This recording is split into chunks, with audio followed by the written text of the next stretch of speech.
Mayaman naman siya, di ba? Marami siyang pambayad na abogado. Itagta rin natin ang kaso. Ganun lang yun. Pinagmamalaki nila, mayaman sila. O di sige, kasuhan natin ang kasuhan.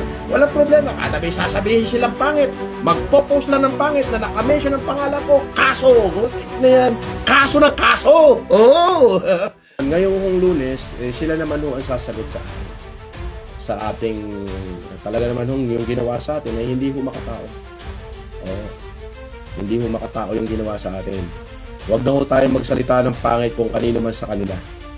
Basta at sagutin natin kung may demanda sila sa atin, sagutin natin. Ako po'y nagpapasalamat sa mga prosecutor ng Parañaque sapagkat nakita po nila na yung pong mga ikinaso po laban sa akin ay gawa-gawa lamang. Unang-una ho, hindi ko ho sila personal na kilala.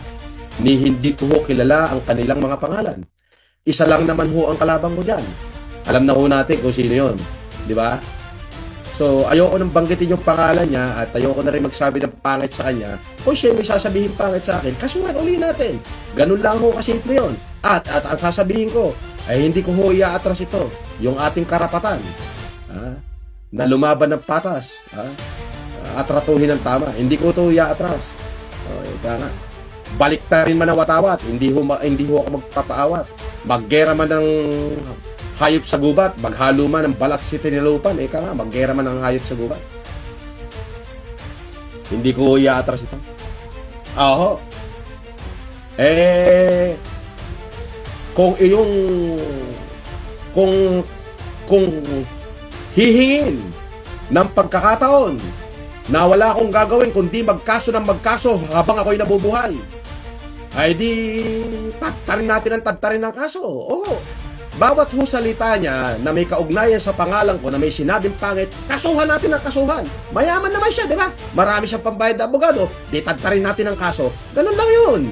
Pinagmamalaki nila, mayaman sila. O di sige, kasuhan natin ang kasuhan. Walang problema. Kada may sasabihin silang pangit, magpo-post lang ng pangit na nakamention ang pangalan ko, kaso.